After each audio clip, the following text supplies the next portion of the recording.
Okay, Tim, you're all set. Thank you, Becca. Welcome to the April 1st meeting of the Northborough Diversity and Inclusion Committee. Becca, do you have the always exciting statement from the governor? I do.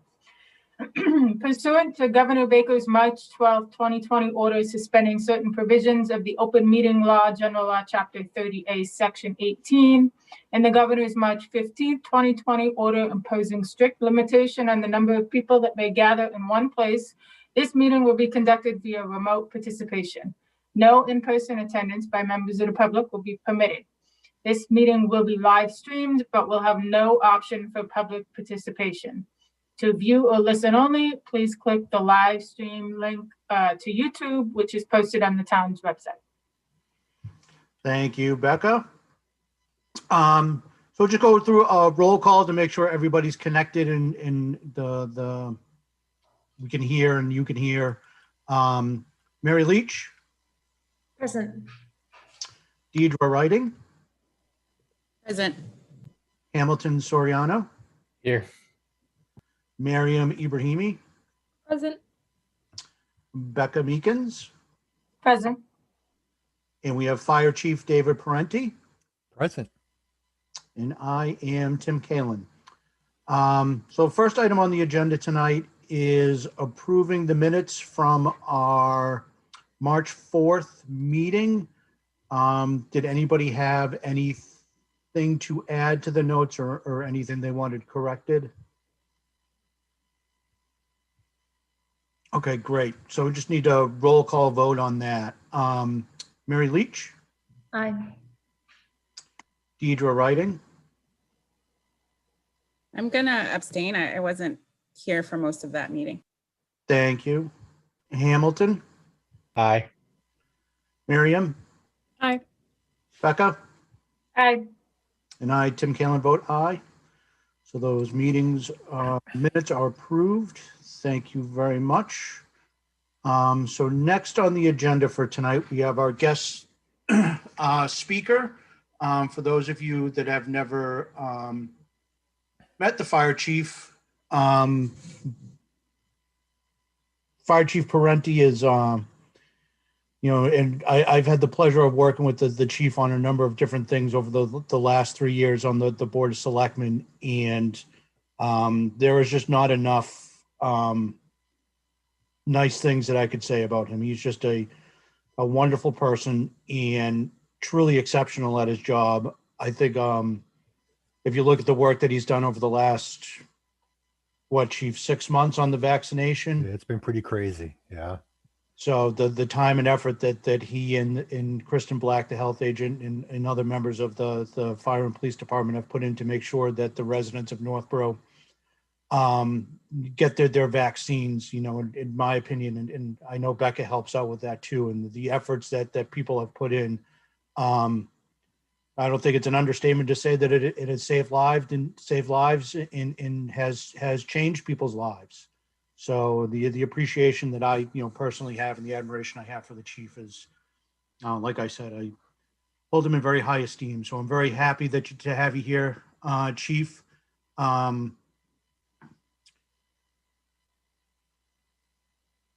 We discussed last week putting together some questions and topics that we wanted to discuss with you, and I think the most important aspect of having you in, much like we have when Chief Liver was in, is what this committee needs to do is put together a diversity and inclusion proposal for the Board of Selectmen. And part of that proposal, if there are things that we can recommend to the board that will be helpful to the fire department, we want to make sure that we can include those in our recommendations. So that's really the crux of why it's great to have you in. And also, I think it's great for people to learn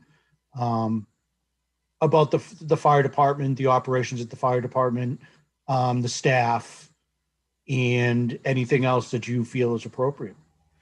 Tim, thank you very much, and thank you for those kind words. And it goes right back to you. In my years of service in public service, I've been doing this way too long now. I've worked with a lot of different elected officials. I have no problem hearing no, as long as I hear no for a good reason and an intelligent formed opinion. And I'm great with that. But it's when I hear no because I said no that really irritates me. And you've been great to deal with. So Thank you, Chief. I'm really excited to be here. And just let me give you a little history about myself and the fire service, just so you have an idea where I'm coming from. Okay. So I got in the fire service at 16 years of age in a small community in upstate New York as a volunteer firefighter. My dad had been a volunteer for years before that. My department, you were an interior firefighter at 16, 17 years old. So I was inside my first building fire at 17, not knowing what I was doing, but I was in there. And I can tell you the fire service in 1978 was male and white. And the fire service in 2021 is male and white. And that is a shame. And not that we haven't tried, because I can tell you, I've had some incredible female firefighters I've worked with, firefighter paramedics. My biggest problem is getting them here and getting them on the job. And I'll get into a little bit more in a moment, but I started my career as far as a full-time firefighter in New Hampshire in 1986. And if anybody knows where Merrimack, New Hampshire is, home of Anheuser-Busch, or one of the places of Anheuser-Busch, it was great. I got to tell you, nothing's as cool as going through a brewery at 3 o'clock in the morning with a bunch of firefighters, nobody else there, and the bottle line running. We're like, no one would know if not. So, great department. I was there for 24 years. I left there and I went to Belmont, New Hampshire as the fire chief. And Belmont's just outside of Laconia. Little bit smaller community, but a little bit more diverse. Merrimack wasn't super diverse, but it wasn't terrible. And then I retired up there after 29 years, and I came down here, and I've been here since 2016. I've been here for 5 years already, a little over 5 years, and I love this community. But again, it's funny. I want to say it's not as diverse as you would think, but it is. We just don't necessarily see it all the time. We see it, but I don't think a lot of people see it. And we see it because we deal with all kinds of people. So I'm a very strong believer, and I don't care who you are. I don't care if you're white, black, if you're Muslim, if you're Hindu, if you're Jewish, if you're gay, if you're straight, if you're a good person and a good firefighter, I want you. Okay. And the way I deal with this, and can I share my screen for just a few minutes if you guys don't mind? I just like to show you something. So when I came here, one of the things I did is I implemented a department manual. And then we had one before, so you can all see our code of conduct here, I'm sure. And I found our department manual when I came here was rules and regs and didn't say a whole lot about what I expect of you as a person. And I put in several things, and these are from a previous life. One of the things I put in was a code of ethics. I put in core values. This is what I expect of my firefighters. This is what I expect to be. I expect service, teamwork, accountability, integrity, respect. Okay, your code of ethics. Every new firefighter gets this in their orientation manual when they sign it, indicating they understand this is what I expect of you. Serve mankind, keep your private life unsullied, develop self-restraint, super important in the fire service, because we're not always dealing with nice people, but you still have to have self-restraint. Perform my duties without fear, favor, or malice or ill will. Never use your badge as to push your way into things. But most importantly is our code of conduct. And the reason I feel this is the most important is what I expect you to do every day. And I don't mean just when you're working with me, because one of the things I do with people when I interview them, I say, when you swear in and you raise your hand and you say, I pledge to, from that point forward, 24/7, 365, you are a Northborough firefighter. You represent the town of Northborough and the Northborough Fire Department. And this is what I expect. Okay? Your primary duty is to protect lives, properties of citizens of Northborough without regard to economic, social status, race, color, religion, gender, sexual orientation, or gender identity. Real simple. Okay, that's what I expect. You'll set a good example in all your actions. Indeed, you'll never use your position for personal gain. You consistently strive for high objectives, and you shall always conduct yourself both on and off duty in a manner that that it should reflect positively upon the town of Northborough. These are all great, but they're words, right? What the heck do words mean if we don't actually? I can write down anything I want, but what the heck does it mean if I don't do something with them? So one of the other things we do, and I minimize this. Can you guys see the standard operating guideline, or did I just share the? I don't think I shared my screen, did I? Hang on. No, you shared. I can see your screen. Okay, can you see the special roles and responsibilities? Can you see that? No. Okay, hang on. Let me stop my share. Because what I did is I didn't share my screen, I shared the application. Here we go. This is another one. So you see that this was put effective 5/23/16. This is our non-discrimination. This is one of our EMS standard operating guidelines. These are reviewed every year. Every single year, a group of firefighters review these to make sure that they are accurate, appropriate, and still necessary. And this is our standard operating guideline for discrimination. No person shall discriminate in the provisions of ambulance service on the grounds of race, color, religion, national origin, age, sex, or ability to pay. We will not discriminate in its practices of hiring based on race, religion, national security, origin, or sex. I don't just say those things, I mean those things. And one of the things I do during the interviews is I put them in a scenario. I said, guys, here's the deal. Now,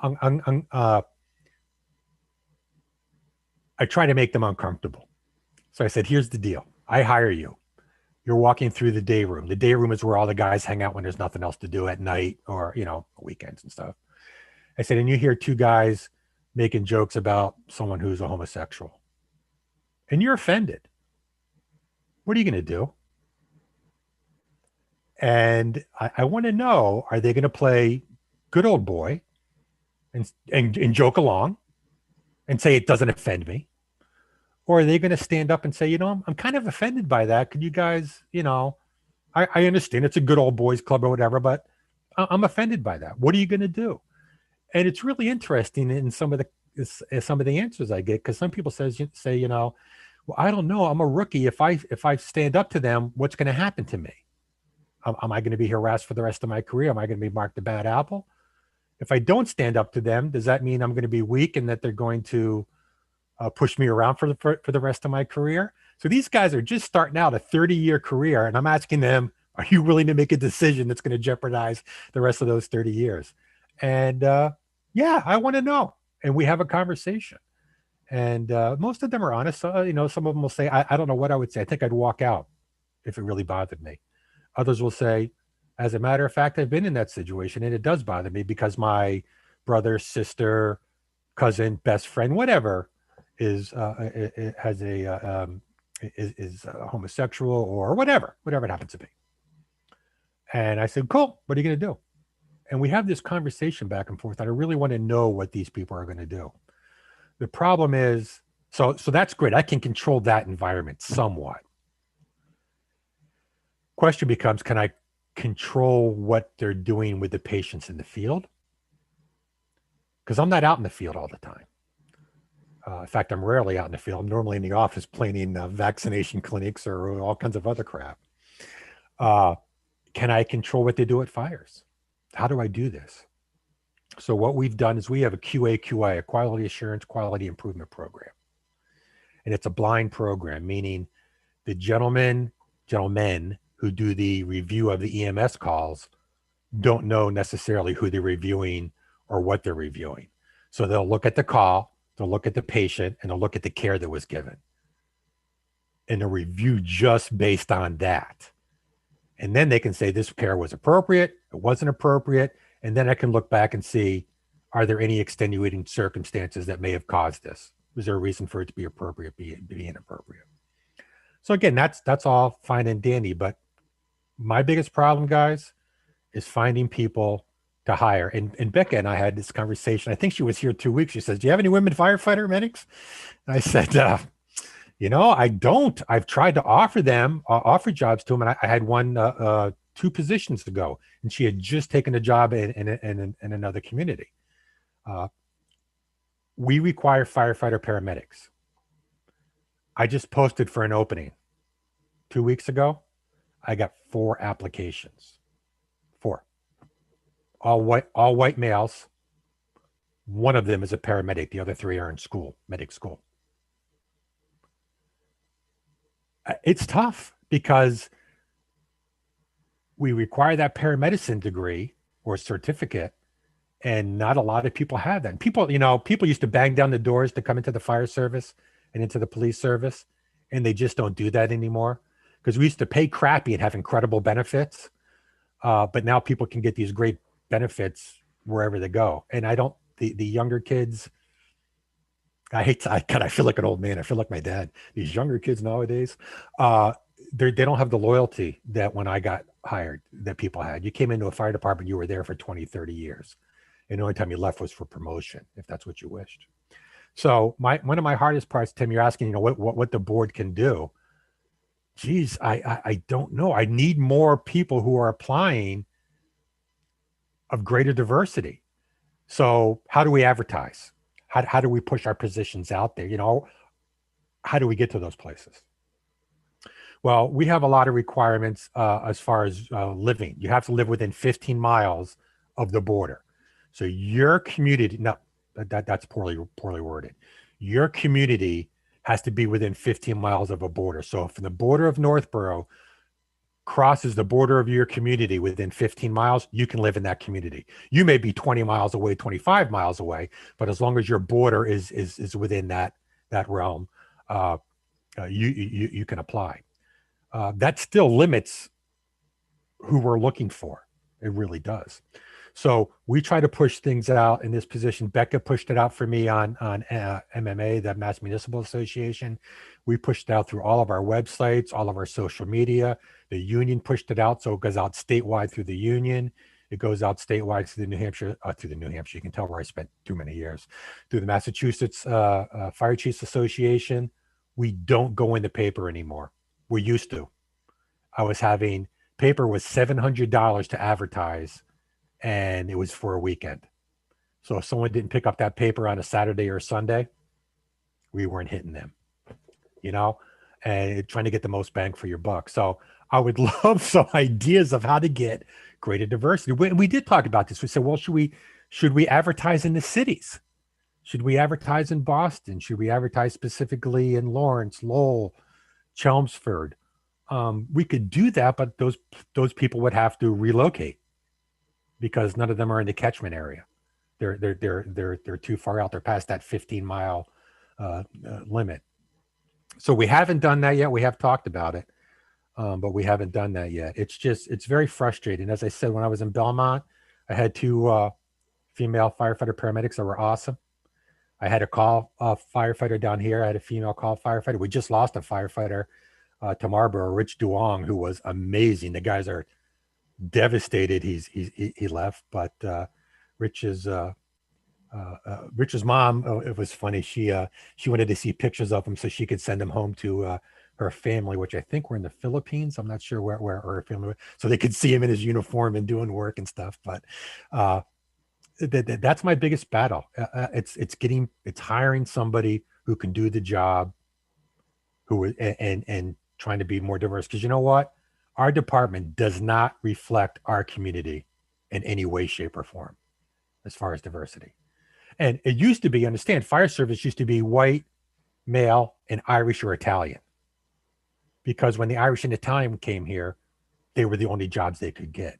No one else wanted to work the fire jobs because you had to live at the fire station except for a few hours to go home every now and then and meet your family, then go back to the fire station.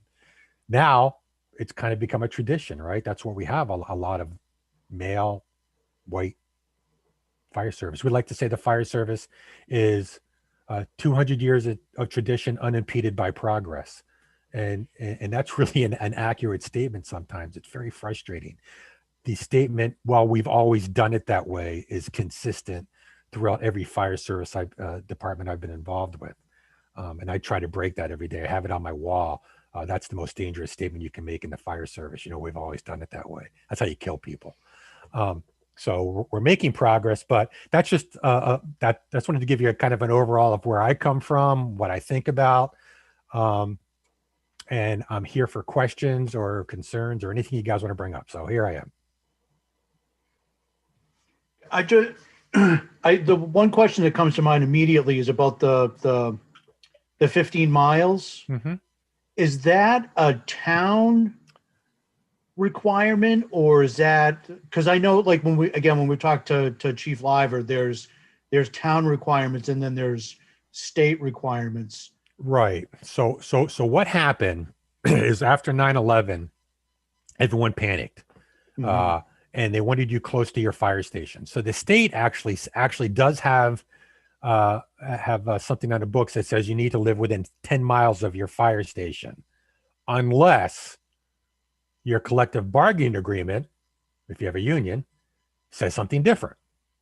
When I got here, my collective bargaining unit agreement said 15 miles door to door. Okay. We actually, before I came here, they actually fired people who they had hired and wouldn't move. There was a guy that lived a half a mile outside, and they let him go because he didn't move. I said, look, we got to do something. We got to expand it. I want more people. I want greater, and so we were able to change it to 15 miles border to border, which greatly increased our catchment area, but still not enough. As a fire chief and as a human being, I am not a fan of residency requirements. I don't believe it makes sense. And let me tell you why. I could have a guy that is a full-time firefighter who lives 2 blocks from the fire station. When he gets out of work at 8 o'clock in the morning, he doesn't ever have to come back. There's no requirement for him to come back. The big issue for the residential was that if we have a major disaster, they can come back and assist us. I have guys that live in Auburn. I have guys that live in Douglas. They don't come back. Maybe if I had a third alarm or a fourth alarm, I'll see those people. Maybe if we had a tornado or, I'll see those people. But that's the reason for it. But I have never been a fan of it. In my previous 2 departments, I got rid of it. I got rid of it when I was in Belmont, and I got rid of it when I was in Merrimack because I didn't think it was an appropriate thing to be able. Who am I to tell people where they should live? I'm sorry, that's not my business. As long as you're here at 8 o'clock in the morning because you're supposed to be at work at 8 o'clock in the morning, okay, that's what a lot of people will disagree. I don't know if Becca disagrees with me, but that's just my opinion. I think you restrict yourself too much, Tim. I think you really do with that. But it's in our collective bargaining agreement right now. Okay. So that is something that could be addressed at some point in the future. It certainly can. It can be changed. So we're going into negotiations next year, I believe. I think we're just about, it'll be my 3rd negotiations since I've been here. I know the union would not balk at kicking and getting rid of it because they would be like, great, no restrictions. I think I've always been in favor of a time restriction as opposed to a mileage restriction. So if you're going to have one, say you need to get to the station within an hour. Mm-hmm. I may live right off a highway, be able to and live 40 miles away and be able to get here in an hour, but I may live across the other side of Worcester and be within 15 miles, but not be able to get here for an hour and a half. Right. It's right. So that's why I've always been in favor of, if we're going to have some kind of restriction, to have a time restriction. And you can say, well, how do you do that? Hey, man, we live in a world of incredible technology. You put an address in Google and you say, how long does it take to get from this place to this place on a regular time? And you base it on that.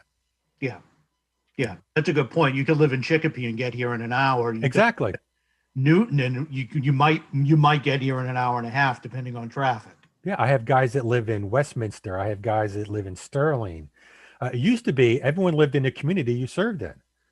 Firefighters, I got to be honest with you guys, firefighters can't afford to buy a house in Northborough.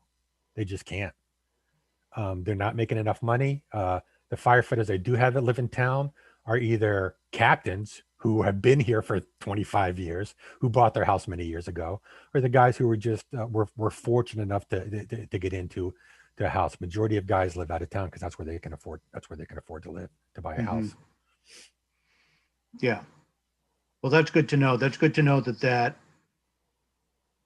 because I agree with you that 15-mile limit could it's an unnecessary cap It is. on possible recruitment. It is. Um, And I think, there's always, you can always use it as a tool in negotiations. I don't agree with tools in negotiations.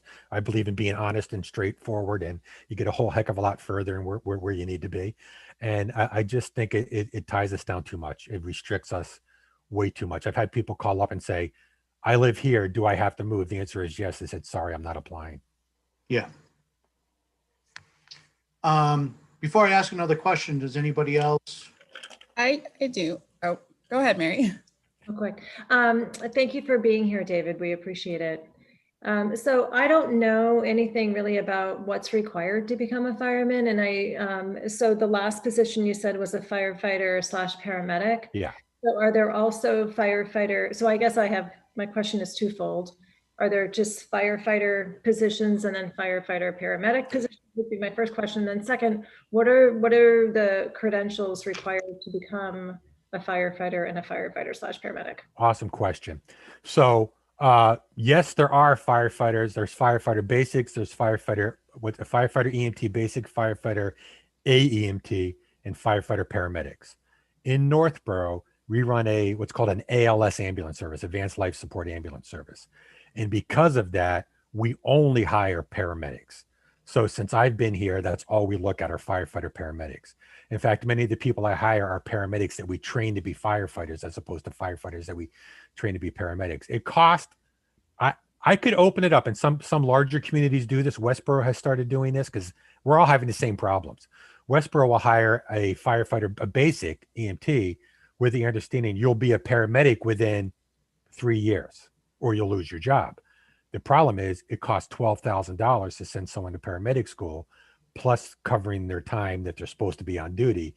So it's very expensive to send someone. So smaller departments like us, it's difficult for us to do that. So we normally hire just firefighter paramedics. To get on the job, you need, or to get your paramedic, you either have a paramedic certificate, which is about 18 months of school. Okay. Or you have your paramedic degree, which is an associate's degree. So you can either, a lot of guys, more and more people are going for their associates because it lets them take the next step up either to the bachelor's or the master's, wherever they want to go. But I still have quite a few. I still have several guys that just have their certificate, their paramedic certificate. So that's you have to be good at science. You have to be good at math. You have to be able to figure out when you're in the field somebody's weight, how many kilograms they are, therefore how many mLs of whatever drug I have am I going to push, or you're going to kill somebody. So you really need to be good at these things. So there's that part. There's that schooling part. Then once you get hired, before you even walk in my door, there's a full background check. There's a full criminal check, driving check. We don't do a psych exam at this point in time. We have talked about it. I think the police do one, but we don't do one yet. Then there's a PAT. There's a physical aptitude test that you have to take that the state gives. And you don't have to be a firefighter to pass it. So in other words, you don't have to know the skills of a firefighter to pass it, but everything that it's comprised of are firefighter relating type things. So we're checking your upper body strength. Can you pick up a ladder? If you can't take a ladder off of the side of a truck, you're no good to me. Can you pick up a stretcher? So there's a lot of different things like that. And you have to take a full physical with a full drug screen and all that. That's before you ever even walk in the door. Then you walk in the door, and I'll send you to the fire academy for 10 weeks. Okay. Fire academy is Monday through Friday.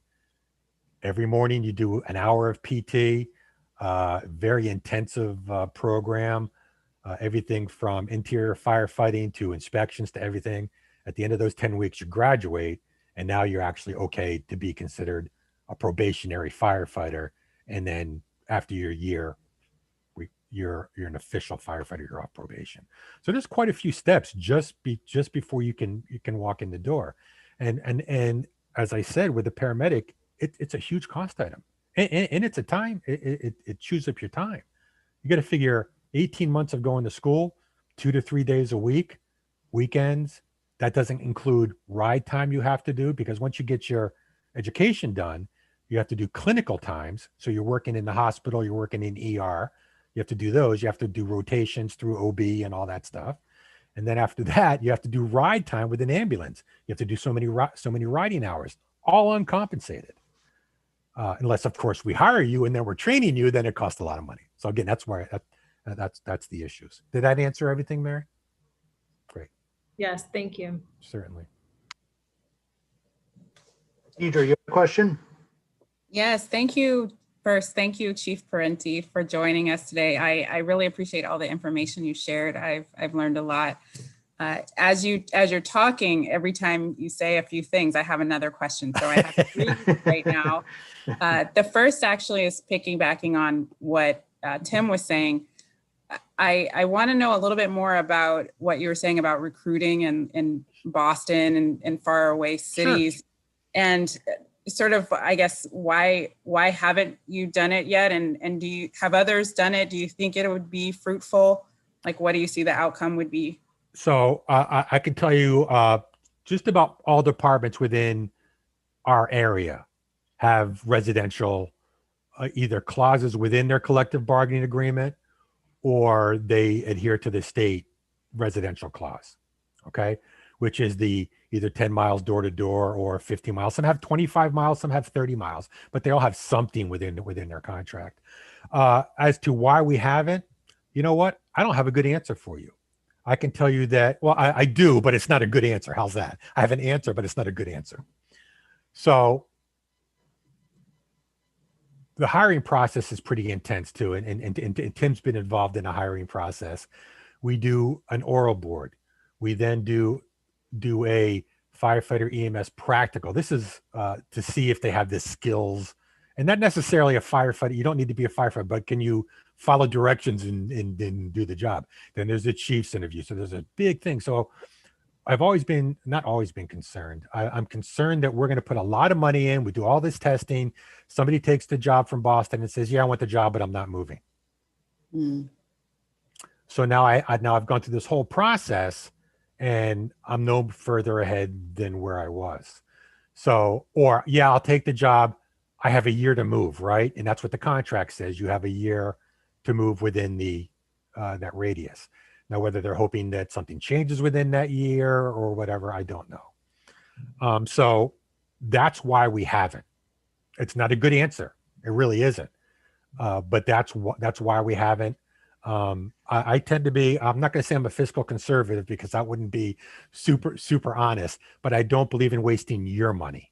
I don't believe in wasting the townspeople's money. And I hate to put all this effort into hiring somebody and saying, okay, we're already, well, I'm not moving. You know, I'm sorry. And I've had people tell me that they're not going to move. Or we hire someone, they stay with us for a year, and then they go back to Boston, they go back to Lawrence, because we hire them, we train them, we pay for them to go to the fire academy. Now they're a valuable asset to Lawrence, Lowell, Chelmsford, and they go back to them. So that's always a concern as well. Again, not a good answer, but that's the reason why. Along those lines, you mentioned how you could accept a firefighter and train them to be a paramedic. Is the reverse also true? You can recruit a paramedic and train them to be a firefighter? The reverse is more often what does happen. That we hire paramedics and then train them to be firefighters. Okay. Because what normally happens is someone decides they want to get into paramedicine, and they decide to go. They get the degree. They start working in a private ambulance service. Worcester EMS or Vital. You see all the trucks running all over the place, right? Problem with private EMS is it doesn't pay very well. They don't treat their people very well, and there is no retirement plan, right? So what they'll do is they'll get the certification, then they'll start looking for jobs in the fire department. And then when I hire them, they come in as a paramedic. I can send them to 10 weeks of firefighting school as opposed to 18 months of paramedic school. Much cheaper, much easier for me to do. The only problem you run into is sometimes is you get paramedics that really don't want to be firefighters. They want to be paramedics and they want to get the retirement system, but they really don't want to fight fires. That's the fun part to me. I don't like the medical stuff. I like the fire stuff. Hey, I'm an EMT basic. I became a basic back in 85, a long time ago. I've been recerted too many times. But these paramedics, the stuff they can do is just amazing, you know? So yeah, we hire a lot of paramedics that have no firefighter training at all. We don't hire any firefighters that don't have any paramedic training. I have in previous jobs. When I was in Merrimack, Merrimack's a much bigger community. We had 10 guys a shift, you know, we had 35,000 people in a community, 3 stations. So we had that room where we could bring the person in and then train them.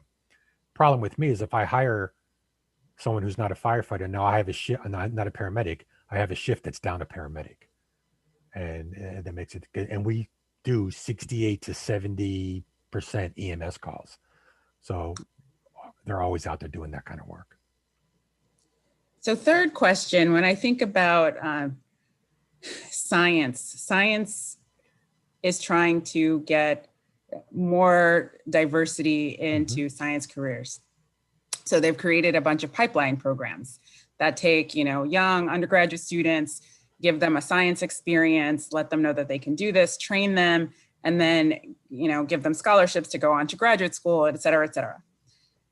Have you heard of something similar for firefighting when you get people young, get them interested, let them know what it means to be a firefighter, and then, you know, train them, let them ride along, or, you know, whatever it is that gets people excited to find people who would be interested in that career path, but maybe don't even know about it or don't know it, like sometimes it's like families that generations of people, but other not people kidding. like to do it, but the fire service is, I hate to use the word inbred, so that's a poor word, but it's you go from father to son to son to son to son, and that's, like I said, my dad was a volunteer firefighter. That's how I got interested in firefighting, right? So he wasn't a career firefighter. Of course, none of my kids. I had 4 kids, and one's a physician's assistant, one's a biologist, one's a public health agent, and the other one's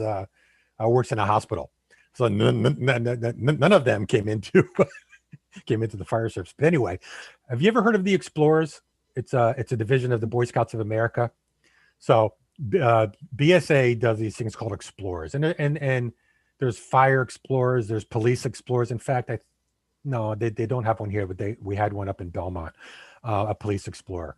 At one point in time, Northborough had a fire explorers program, and fire explorers are Boy Scout aged boys and girls who are interested in a career in the fire service or in the ambulance service, who, you know, they come to regular meetings, they do training, they actually do response, and they assist us on the scene with different things. And we looked and I thought the Explorer program was great. The thing with an Explorer program, they used to have one in Northborough. In fact, I don't know if anyone knows Doug Pulsifer. Doug's one of my firefighter paramedics. Doug ran what was an Explorer, came up through the program, is now one of my senior men. In fact, he's going to be testing for captain pretty soon.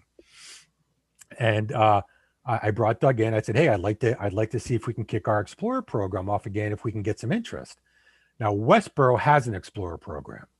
So and you don't have to live within that community. So if you live in Northborough and you want to be Explorer, you can join Westboro's Explorer program. They were actually, I don't know if you guys remember, a couple of years back, we had the big fire downtown when R&T Furniture burned. Westboro's Explorers were there assisting us, helping us with some rehab and stuff. So we have that Explorer program. It's a great program, but I brought Doug in. We even brought the BSA in. We started talking about it, and we got busy.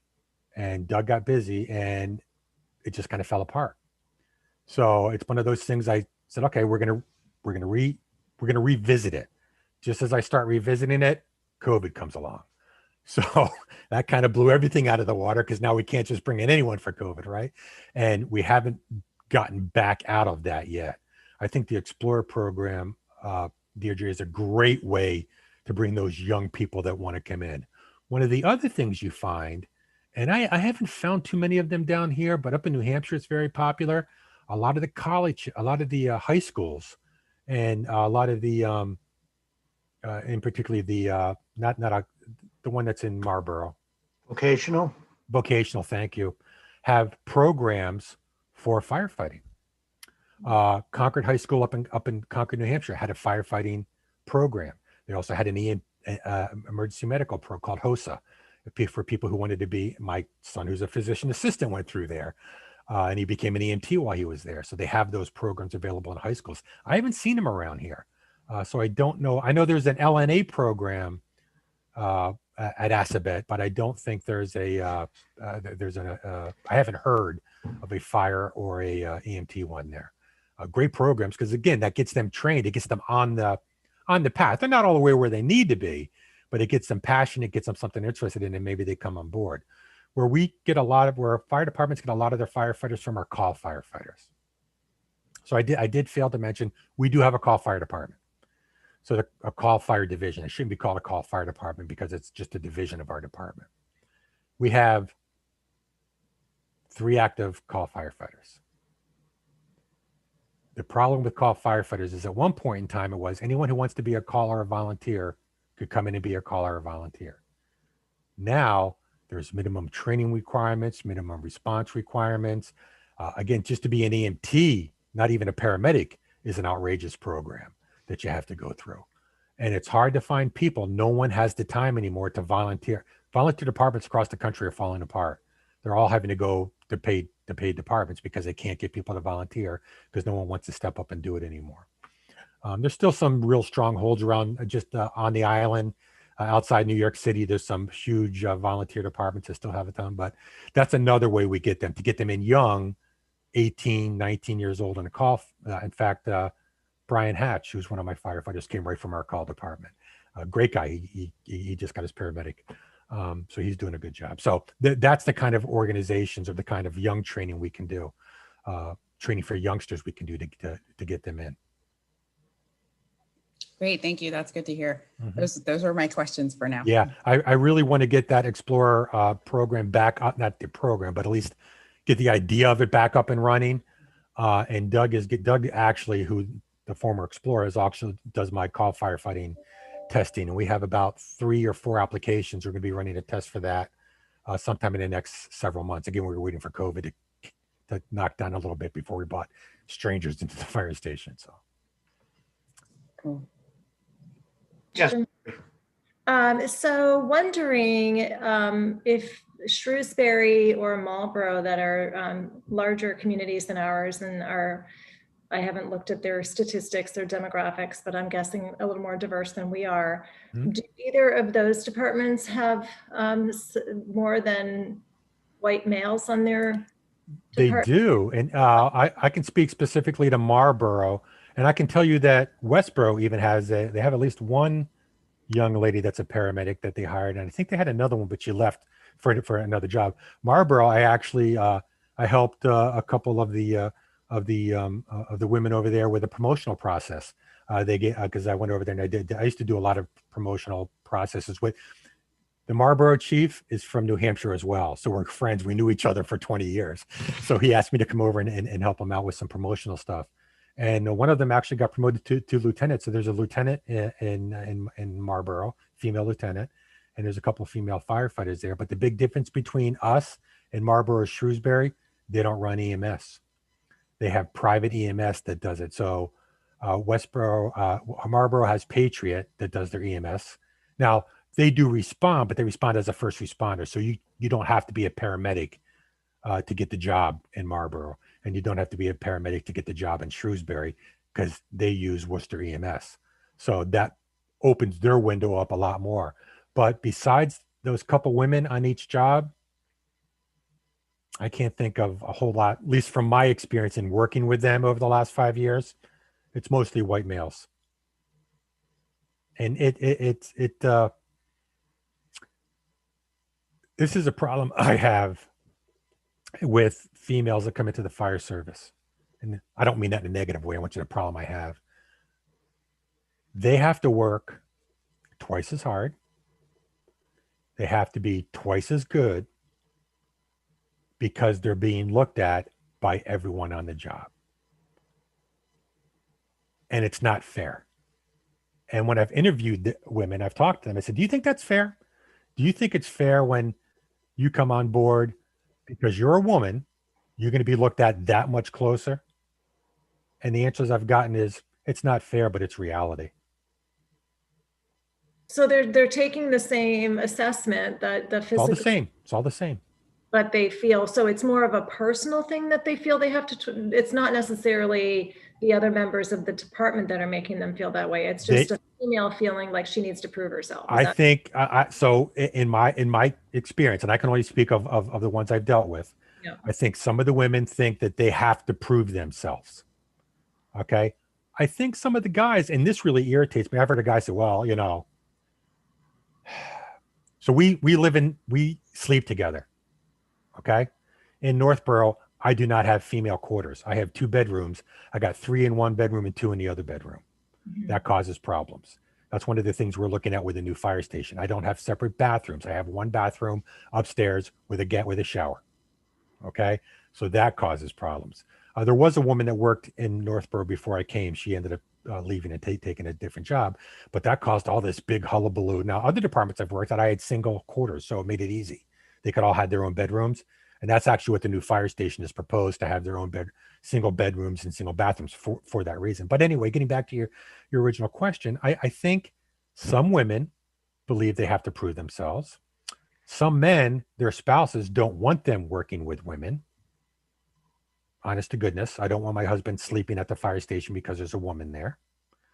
Some men don't want to work with the women as a firefighter because they can't pull me out of the building if something goes wrong. I said, do you think so-and-so can pull you out of the building if something goes wrong? And they look at me. Mm. And I said, you know, he's smaller than some of the women we've talked to, or not as strong. So don't give me that line. That's BS. There's a lot of fear. There's a lot of unknown. You know, the last time they hired a woman, the chief who was in charge at the time, there was a lot of changes that came down that I don't think were necessary. A lot of things that were forced on guys that there's other ways around. For instance, when I was looking at hiring a woman and I made that offer to that girl to come in and work, my intent was to move my office downstairs, convert my office to a separate dorm, and give that to the young lady that we hired. And I would have been downstairs. I would have made another bedroom in the Tim, you know, downstairs in the training room. And I think Beth had been there. I would have made a room down there, and that would have been my office. There was no intent on doing that. They had to sleep in the same room, and there were issues with that. So it's crazy sometimes. It really is. Unfortunate. It is. It is unfortunate. And as I said, firefighters are white male and type A. That's even more specific. How's that? And they're very macho, and they're very much. And you guys, have any of you ever watched Rescue Me? Remember the old Rescue Me show? You guys ever watch that show with Dennis Leary? Most accurate firefighting show, except for the strange stuff with ghosts and stuff, that I've ever seen. And it's just crazy. However, once you're accepted in, you're accepted in 100%. Whether you're a male, female, black, white, Asian, Muslim, it doesn't matter. Once you're in, no one else can touch you. You're ours. You're part of our family. But you got to, unfortunately, some people have to work harder to do it. It sounds like it's I wonder if the fear and hesitation is just from lack of experience, lack of men and women working together on the department. It's just, you just don't know. Very, Going Tim, with a closed mind. And you are dead on. That is very accurate. I've never worked with a woman, so I don't know if I'm comfortable working with a woman. I've worked with a ton of women on the job. I've female paramedics, female firefighters. Awesome. Never had a complaint with them, you know? There's guys I don't like. There's women I don't like, but that's besides the point. Can you do the job? That's all I care about. But it is, you're right. It's fear of the unknown. Very much so. But that can be, that's my job as the chief, to set that tone for the captains, who set that tone for the firefighters, that it will be accepted and we will work through it. yeah. Yeah. I think the best cure for that is just experience. Yep. It's just doing it. Yep. Can you just touch on real quick on how helpful the new fire station will be from a personnel standpoint? Yeah, so right. Have you? Has anyone beside? Have you guys been in? I don't know if you've never been in the fire station. You're all welcome once COVID's gone to come visit. You can't come right now, but you're welcome once COVID's gone. So currently, when they built the fire station in 1972, 74, it was built with all volunteers in mind. The second floor was wide open. Okay, and we didn't do EMS. So we didn't have ambulances in the fire station. I now have 3 big ambulances. I have 20 full-time firefighters. I have bedrooms that were built upstairs. When I first got here, there was 1 bedroom and 1 workout room. Okay. 4 people were shoved in this, and we only had 4 people per shift. 4 people were shoved in 1 bedroom. We now have 2 bedrooms, so at least I can spread them out a little bit. I moved the workout room downstairs to the training room, and at least they can spread out. But the problem is there is no privacy when you come in for 24 hours, and we work 24-hour shifts. So we don't, excuse me. I work kind of a normal job. They work 8 to 8, have 2 days off, work 8 to 8, have 4 days off. So they work 24 on, 48 off, 24 on, 96 off. And that rotation is doesn't matter, holidays, weekends, whatever. It's always the same rotation.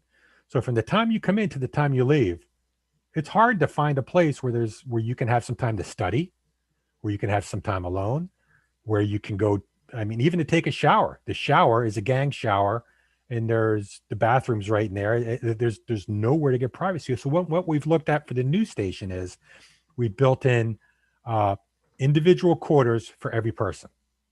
So if we staff, we could sleep up to, because we had 7 bedrooms, I think. So 5 people on duty and then a couple spare bedrooms if we needed to, and 2 beds in each bedroom.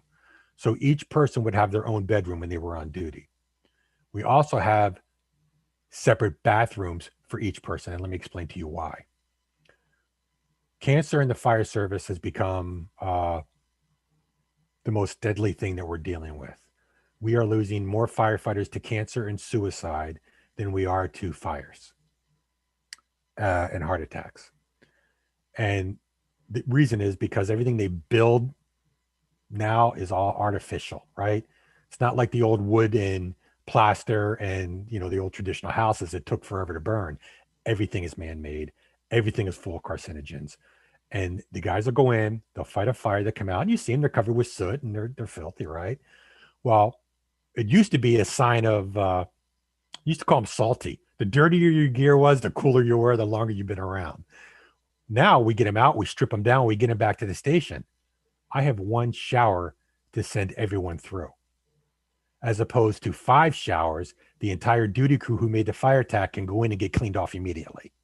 The quicker you get that off your skin, the less it's absorbing through all your critical areas, and the greater chance of survivability or a longer career you're going to have if you do that. So what we've done is we've put steam/shower bathrooms, or we've designed it for each living quarter, for each bedroom.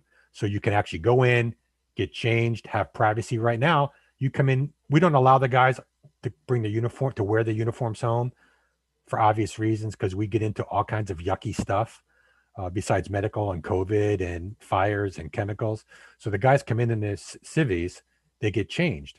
Well, when you come in, if you're coming in for an early shift and someone's still sleeping in that bedroom, how do you go in and get changed? Well, it's kind of tough. You go downstairs and change on the apparatus floor, or do you go into the training room where someone can walk in on you? So this will give you the ability to do all of that. We'll have lockers, we'll have separate areas. It'll be terrific. So that in and of itself would make recruiting so much easier. People don't like working in old fire stations. They like working in new fire stations. There's a lot of pretty new fire stations out there. People like to get paid money. And Northborough is not anywhere near as bad as it used to be. But when I'm competing with Westborough, I'm not going to win. Westboro just blows. You could ask Becca. I'm sure she's looked at the numbers. Westboro blows anyone in our region away. We just can't compete with them. But the new station, again, coming into a new station where people know they're valued, where we have separate sleeping quarters for them because we care about their sleep, we care about their privacy. That not only do we deal with yucky stuff, we deal with stuff that none of you guys have to deal with. We deal with suicides. We deal with children who are on cardiac arrest. We deal with people screaming at us to save their loved ones. We deal with overdoses, and we're pushing we deal with all this stuff. You need sometimes a place to go where you can just Decompress. Yeah, that's the best word. And I used to do it because I always had my own quarters. Since I was hired in Merrimack, I had my own sleeping quarters, except for my first 6 months. I had to sleep with a senior man who had sleep apnea and would constantly stop breathing in the middle of the night and scared the heck out of me. But that's a whole nother story. But I had my own quarters. So I could go in and go, oh my God, did I do okay? Start and just let it go. Or maybe call your wife or call your husband or call whoever and say, I just need to talk to someone. Now we talk to each other a lot, but it's nice just to have that privacy. We just don't have that now. We have nothing like that now. So very excited to see things move ahead with the new station sooner than later. I have a Go ahead. you did that again. Both ants, and I'll see if I can answer it at the same time. So one thing we've been asking everybody about is about training. So I think that the fact that you're like setting the tone from the top about respect and everything, that's very important. I also wanted to know what type of training that firefighters receive, both in like interaction with coworkers, but as well, I mean, as a paramedic, you're probably dealing with health equity issues and things like that. So how much training there happens? Yeah. So we do, there's required continued education for all paramedics. So all of that is always covered in when you go through medic school, right? So you go through medic school and they cover dealing with diversity and they cover inequity and some health and how they cover all those issues, but they cover them like this much, so you get that because you really focus on putting the right stuff in the syringe and in the body, right? So we want to get that right. So what we do is, and I just sent Tim a link to a seminar I attended the other day. The IAFF, the International Association of Firefighters, and the IAFC are constantly putting out. In fact, I was just attending another one today. Programs on diversity, programs on dealing with those who are in special needs and how to work with them and how to present to them. Programs in recruitment and retention. And we take all these hours and we make them available to all of our personnel. Okay, so they can use those hours as part of their continuing ed that's required to maintain their paramedic license. So we do that. That's one thing we do. Every year, the Fire Chiefs Association of Massachusetts has they usually do this last 2 years because of COVID. We have a big conference. It's a 4-day conference and it's right in Worcester. We're very fortunate. It's right in Worcester.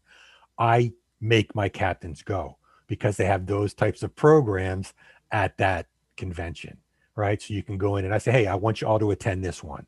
It's about diversity. It's about dealing with people who don't speak English. How do we do that? How do we deal with that? And how do I deal with someone who I go and again, I was just listening to this thing today and it talked about, and I've had some of this experience myself, where you go to someone's house and they have built a shrine to their God, whichever that happens to be, and they're burning incense in their closet. Now, as a firefighter, that scares the crap out of me because I know what's going to happen. How do we become sensitive to those types of things and learn how to say, I understand what you're doing. This is what you need to do it. You need to do it this way, or you need to do it. So all these programs help us with those types of things. So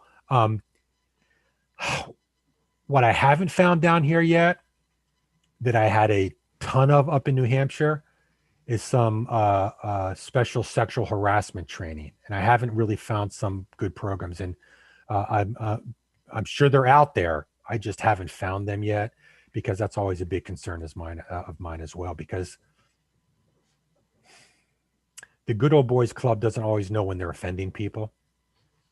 They really don't. I think, and sometimes if I'm not there to call them out, or someone's not there, I want them to think twice before they open their mouth sometimes, and realize if it doesn't feel right, it's not right. If it doesn't feel right in your gut. But we provide all those types of trainings. We make them accessible. Some of them are required. Some of them are optional. Thank you. Mary, did you have a question? I do, and I'm not sure that you can answer the question, but you raised the point that Northborough is paying less than the communities around us, such as Westborough. You don't have to give numbers, but are we far apart? And do you feel that that could have something to do with recruiting efforts? So here's a question. You asking me as a fire chief? You asking me as a citizen? Or are you asking me as the guy who sits across the table and says, I'm not giving you a raise? We are much closer than we used to be. Okay. So when I got hired, we were much further apart here. We're much closer. We are not going to compete with Westborough. It's just not going to happen. Their tax base is just radically different than our tax base. And that's just the way it is. Okay. Yes, it does affect. I can tell you right now, young firefighters, young people who want the job, we do what we call contract shop. So they don't just look at the job, they look at the contract and what's in it for me and what's in it for me now versus what's in it for me down the road. So it may be better in the long haul to be in Northborough, but in the short haul, I start at a higher rate, or I have better incentives at this place. Or one of the things we lack in is we don't do a great job paying for education. Okay. I have my associate's degree, my bachelor's degree, and my master's degree, all paid for by communities I worked for. But not Northborough. No, we do. We help. And again, about 20 times better than when I started here. Mm-hmm. When I started here, you got this much, seriously, for your class. It's much, much bigger now. Okay. It could always be more. Yeah. So quickly, because I don't want to hold up the conversations. But how would you compare Northborough to other towns that are paying in a similar fashion as we are? Like, what other community are we similar to? Oh, we're similar to Southborough.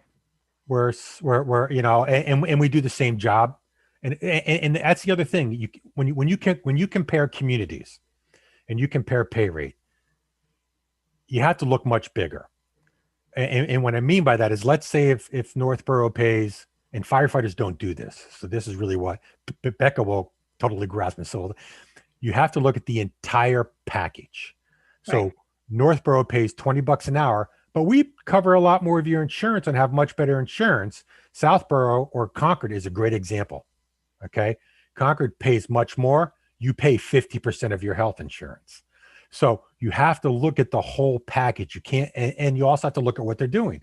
Are you just a firefighter, or are you a firefighter paramedic? Therefore, your skills are much more specialized. It's much harder to maintain those skills. Should they get paid more than just a firefighter gets paid? So there's a lot of those things. Are we comparable with it? And Becca, you could probably speak better. I don't know when the last time they did a page or a wage study on other departments around us. We're closer than we ever were. We could always be higher. I mean, sure, it affects people. It affects, if we were the highest paying department in the region, we get everybody that wants to come work for us, because I'm a great chief, but that's the only reason why. But, it affects it. But again, that whole package is really what's important. Young people, they don't look at the whole package. Young people look at what's in my pocket on Friday morning. Am I getting paid $20 an hour? Am I getting paid $25 an hour? Am I getting paid $30 an hour? I'm 23. I'm still on mom's health insurance or dad's health insurance, so it's not an issue for me. what's going in my pocket now. Yeah. Am I wrong, Becca? Would you agree with that? Yeah. Well, so two things really quick. First of all, so every negotiation cycle that comes up with a union is when we look at wages, comparable wages. Where are we? Because in terms of a negotiating sort of position, you want to know where you are with respect to your competition when you're hiring people, and you want to have an idea of what the union is going to come to the table with, because they're also going to be looking at the neighboring communities. And so we go through that every 3 years, really.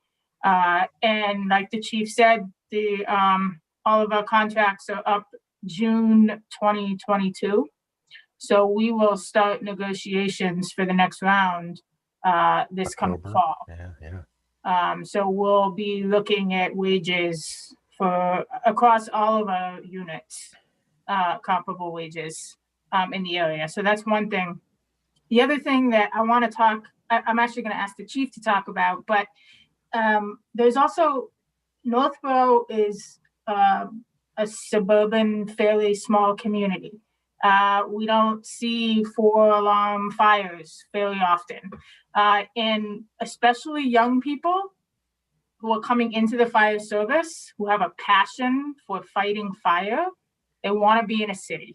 They want to be in a place where there's a lot of action, where they're on calls constantly, and we are never going to be that. And you talked about Rich, and I don't want to throw him under the bus because he's leaving us, but he's going to Marlboro because he has always wanted to work in the big city. Rich was one of those diamonds in the rough that I found, to be honest with you. So when I offered Rich the job, he hadn't even finished his ride time yet.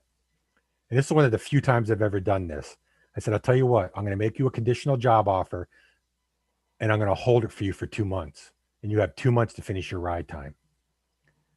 He finished his ride time. He's passed his paramedic. He came on. He has been awesome. He told me the minute he walked in the door, Chief, I've always wanted to be a firefighter in a big city. If it happens, I'm going to be honest with you. I'll look at it hard if something comes up. Marlboro came up when he was there probably about a year. And he came, he said, I'm not going to test. I'm going to, I still feel that I owe you because you waited for me. So Marlboro came up this time. He comes in, he says, Chief Breen offered me a position. I said, maybe Chief Breen, it's Kevin Breen. He's from Marlboro. I said, I'm going to call Chief Breen and I'm going to beat him with a big stick. Because you know what? I would have done the same thing for Rich. I would have stole him from somewhere else. But I said, why do you want to go?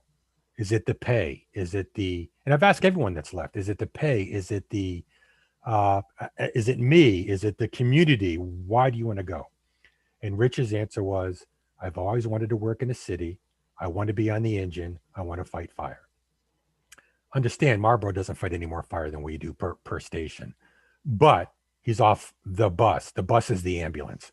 You're talking about burnout. Do you run 68 to 70% EMS calls for your career, and you're dealing with nothing but sickness and death, and you burn out pretty quick. They want to get on. They want to fight fires. But Becca's dead on. I have a buddy who's the chief in the Maynard Fire Department. He has turned over his whole department number-wise twice in 10 years, losing people to Boston, to Newton, to Chelsea, anywhere where there's a big city so they can go fight fires. So that's not unusual.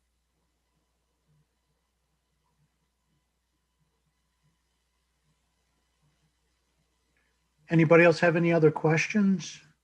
Understand, I'll talk for like 3 hours, so I don't care. I like to talk. So. I think my question is going to be to touch on the paramedic piece of it. Sure. How many communities outside of Northborough are requiring that to work as a firefighter? Yeah, great question. So most of the smaller communities are fire-based EMS. Okay, so they have their emergency medical service works out of their fire department. That way you're getting more bang for your buck. You're getting firefighters and paramedics, right? So like with us, I have 5 guys on duty. If it's a fire call, they all go on the engine. If it's a medical call, 2 go on the ambulance, 2 go on the squad. So you're getting more bang for your buck. So Northborough, Westborough, Southborough, Ashland, all all those departments all run fire-based EMS. Bigger departments, Worcester, Shrewsbury, Marlborough, have private EMS, which isn't unusual. A lot of those places have either had EMS or are trying to get EMS because, again, fire calls are going down. We're the only people who work ourselves out of a job through fire codes. Don't ask me. Fire prevention, we put fire, we stop fires from happening, so now we don't have a job to do. But a lot of the smaller communities, the ones that will hire the basics, like I mentioned, and train them up, or the A's and train them up, are starting to grow. So Hamilton, Westboro will hire someone who's an A and train them. I just saw Ashland, who's about the same size as us. They just put out a posting. They're hiring A's or basics who have to become a paramedic within 3 years. Because if I were to put out an ad for an EMT A or an EMT basic, I would have 4 times, 5 times, 10 times the numbers of a paramedic. And then as an outsider, that's what I'm seeing. Yeah. Because that educational piece is really putting a lot of people out of even the running to apply. It is. Right. It is. Unfortunately, fortunately, we provide the EMS because that's really important. You can have private EMS, but the problem with private EMS is we have no control over the employees, over the service they provide, and all the money that they get goes out. So understand, we bill for our ambulance calls. We use a large majority of that money to offset the cost of running the fire department. Okay, somewhere around this year, it'll be somewhere around $500,000 or $600,000 that we'll use to help offset running the fire department. Okay, so that helps a lot. But it's that scary part. You are dead on getting those people who want to take on that edge, or who can do the education without coming on board. There's plenty of smart people. We could hire them, but they can't afford to go to school and put food on the table at the same time, right? Whereas if they worked for us and we said, okay, we're going to hire you and we're going to send you to school, but here's the fear. We hire them, we send them to school. Westboro hires as soon as they're done with school at $3 or $4 an hour more. Where are they going to go? Right? Now there's ways around that. I've seen contracts. I've seen them, not collective bargaining agreements, although I have seen it in collective bargaining agreements that say, if we pay you to go to school, you owe us 5 years of service. For every year that you serve, a percentage drops off what you need to pay us back. Right? So if it was $50,000, let's say, each year, $10,000 would drop off what you're going to pay us back. At the end of 5 years, you've paid us back. We've gotten 5 years of service. If you choose to go somewhere else, okay. The problem is collecting that $40,000 when they leave after the year. That can be difficult. It can, not that you can't go after them, but I've seen that work. A lot of places up north do that because they need the firefighter paramedics, and the only way to get them is to bring them in and send them out for training. Right. So definitely including that incentive to stay has to be there. Oh yeah. If you are going to bring someone on and pay for their educational piece. Yeah. I work in the private sector. So in the finance industry, they do a lot of sign-on bonuses and will say, after this year, then you only owe us 25% of it. Yep. Same thing. Yeah. So it's definitely same type of thing. So it's frustrating because I know there are so many good people out there that want to do the job that either just don't have the education right now. Doesn't mean they don't want to, or just don't have access to it. I think that Hamilton, that's more critical. They don't have access to it. They can't afford to go to Quincy, even though Quincy, I mean, that's a great school. I've hired several paramedics out of Quincy, or just to go to Pro EMS instead of going to their college, just going for their cert. But it costs a lot of money and a huge commitment. The time commitment is just gigantic. Right. When we talk about diversity, I think that's where you're going to find a diverse group is getting that piece of education side paid for by the town of Northborough. Yep. I don't disagree with you at all. I think you're dead on. So, but the problem is $12,000 for school. Okay. Then they also have to go through the fire academy. So that's 10 weeks. I have to cover their time full. So that when I hire them, I have 5 guys a shift. We don't carry extra people, right? So that means someone's gone from that shift. So I have to fill that overtime for 10 weeks. Then when they're going to school, I have to fill that overtime while they're gone, because it's not right for them to. I certainly wouldn't expect you to take vacation if I'm hiring you. I'm not paying you overtime when you're off duty. Okay, that's the agreement we'll make. When you're off duty and you're going to school, you're on your own.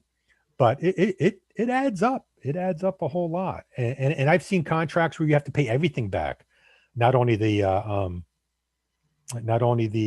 tuition, any time that we've covered for you, you need to pay back if you leave early. I know Maynard just kicked one in for the fire academy. If we pay for you to go to the fire academy, you have to pay us back if you leave before 5 years are out. But you're right. I think it would open our doors up a lot more. There's got to be that retention piece. If there's no retention piece, then it doesn't make sense financially. Mm-hmm. We do have, so like our medics get, they get a stipend for being a paramedic. So they get their base pay. And this is very important. So when you look at, if you see the posting I just did, it includes this stipend. So they get their base pay. So you may look and say, well, they're only getting paid, I don't know, $25 an hour or $23 an hour. They also get a $6,550 stipend once a year for maintaining their paramedic. So, and they get that in they get it bi-weekly now. They used to get a lump sum. Now they get it with their paycheck. That's fairly new. But so they get extra money. So that's a great incentive. Some places don't have that or have as much of that, but it's that educational portion. Thank you. Certainly. Do you want to be a paramedic? I'm hiring, so come on over. I don't know if I could do that.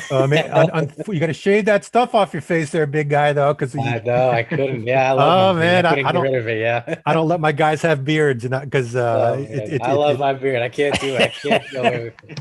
My fiance might kill me too. She'll be like, "What are you doing?" It's funny. Every firefighter I know, when they retire, the first thing they do is grow either a goatee or a beard of some, because most of them aren't allowed to have them when most departments don't allow it.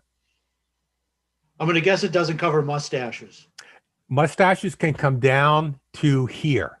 They can't come between the seal of their mask and their face. But I have some guys that have some pretty impressive mustaches. I know.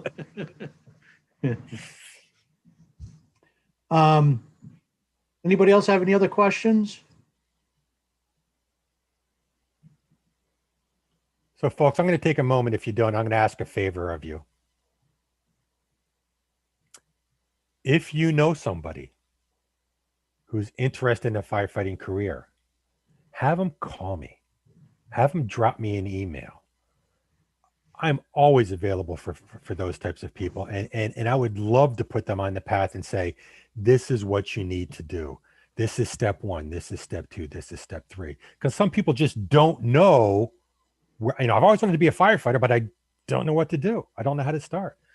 Boy, just have them give me a call. Have them drop me an email. I would be thrilled to help them, because nothing makes me happier than to have one of those people. I think of a guy I worked with for years. He's now the assistant chief of the department I used to work with. And I was able to bring him all the way up through the whole loop, and that just makes me feel awesome. Like, hey, we got another one in there that's doing great. So please have them reach out to me. And if you guys have questions, don't hesitate to call me, email me, anything. I'm available. Unfortunately, this sleeps with me. It's my cell phone. You probably can't. There you go. I don't have days, nights, or times off. So just call me, email me. I'd be happy to get back to you. Thank you very much, Chief. Thanks for taking the time to join us tonight. Very helpful, very informative. I have a couple of notes that I might follow up with you on. Sure. Some more detailed additional questions. But again, thank you. Be happy to help out. Thank you, guys. I appreciate it.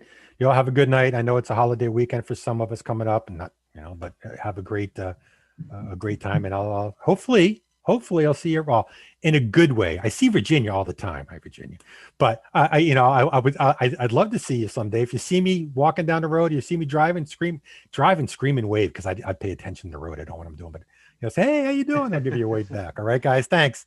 All right. Thanks, Thank you, Chief. Thank you. Appreciate your time. Bye-bye, guys. Good night.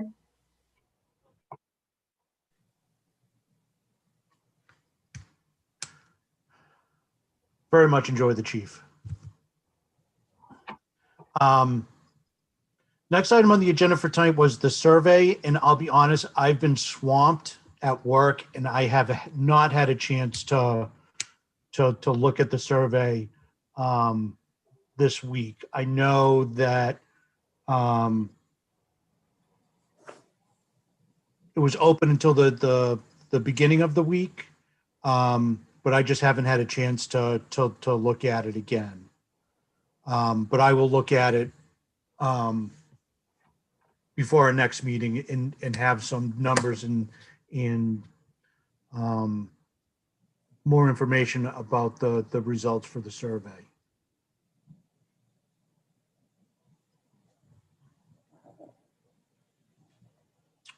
Next up, we have the guest agenda for our upcoming meetings. Beckett and I had a discussion about which boards and committees we would ask and which ones it made sense to pair up, to have in two at a time. So Beckett, did you have a chance to reach out? I did. So, hold on, let me get my notes. Okay. Yeah, so Lauren was able to secure us a meeting with the superintendent and the Coalition for Equity, I think. Yeah, okay. So they are coming in on May 6th, which I think is our first May meeting. Yeah. So there'll be a joint meeting in May, and then in June we have the Community Affairs Committee and the Parks and Recreation Commission / Director of Parks and Rec. In July we have the Library Director and the Senior Center Director coming in, along with possibly a representative from each of their committees, trustees. And then August, we're looking at the Cultural Council and the Historical Commission, and possibly the Planning Board, but to have probably one more discussion about that. But so our calendar is filling up quickly. Most people, I should say, everyone I reached out to was thrilled that they had been tapped to come talk to us. So I think that's really great news about sort of the reputation that this committee has gotten itself so far. So I'm looking forward to those discussions. I had a question. So after we did the brainstorming, I thought we came up with a really good list. And then later I was thinking, do we want to talk to local businesses, or is that outside of the scope?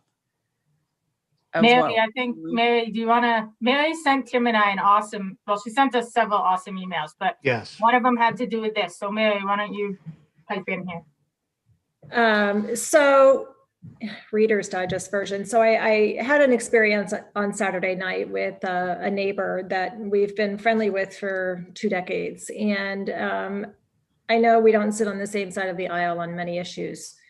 And this one was a little unclear to me until Saturday night. So it got very heated. And basically what my neighbor, one of my neighbors had asked, how's it going on the diversity committee? And I said, it's going great. We've got some really great ideas. We're still kind of, formulating, and then we'll be making a recommendation to the Board of Selectmen. And the other neighbor piped in, why do we need that? Our community is fine. I think this is a bunch of crap. This is ridiculous. If people want to come and move here, they can move here. I told Becca and Tim, as a Leo, I kept my claws in, but it was really hard. He was very disrespectful. And what I was trying to help him understand is he just needs to get informed. And I was, I wasn't under the same impression he's under, but I wasn't as informed either until within the last couple of years and hearing people's experiences and that sort of thing. So it made me think more about what we can be doing, because there's a lot of people like him in our community that think, and we haven't seen the survey results, but he's one of many, I'm sure, that feel like if you want to move to Northborough, move to Northborough. Everything at Algonquin is fine. Why do we need to change our mascot? Who cares if it's a tomahawk?